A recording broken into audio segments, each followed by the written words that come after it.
75 000 pots de sauce comme ceci, produits rien que pour la semaine de Noël. Un record pour l'entreprise de Jean-Marc Morin. On a fini, on va passer sur 300 pots de cocktail.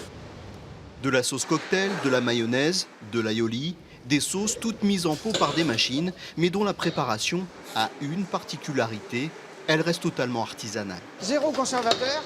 La recette d'aujourd'hui, c'est la recette du premier cuisinier qui la faisait, qui lui détenait la recette de par sa grand-mère. Alors, depuis cette idée, il y a 16 ans, l'entreprise familiale tarnaise connaît une véritable réussite. la bio départ semaine prochaine. La pub pour linéaire, c'est bon, ça arrive quand? Prochain passage 5 janvier. 5 janvier. 5 janvier, il faut que ce soit dans la grande distrie, il faut que ce soit parti. Tout d'abord destiné aux clients de sa poissonnerie, les sauces de Jean-Marc Morin sont aujourd'hui vendues partout en France, notamment par les grandes enseignes de la distribution.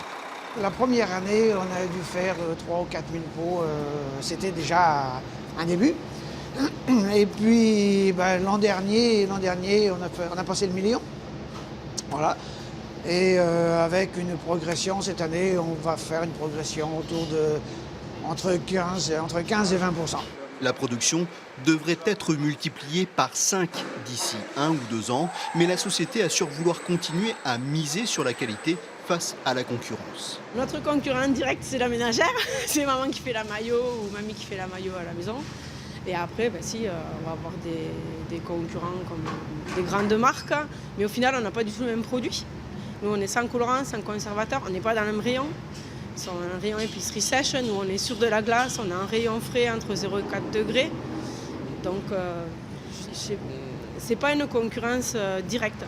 1,5 million d'euros ont été investis il y a quelques mois dans cette unité de production pour répondre à la demande. La question de rester dans le Tarn s'est alors posée. Au point de vue logistique, on aurait dû se délocaliser, on aurait dû se placer sur Bordeaux. C'était notre point de départ pour l'éclatement des marchandises sur toute la France. Mais le cœur l'a emporté sur le porte-monnaie. Aujourd'hui, avec 30 salariés et 4 millions d'euros de chiffre d'affaires, pas de doute, la mayonnaise a bien pris pour la famille Morin.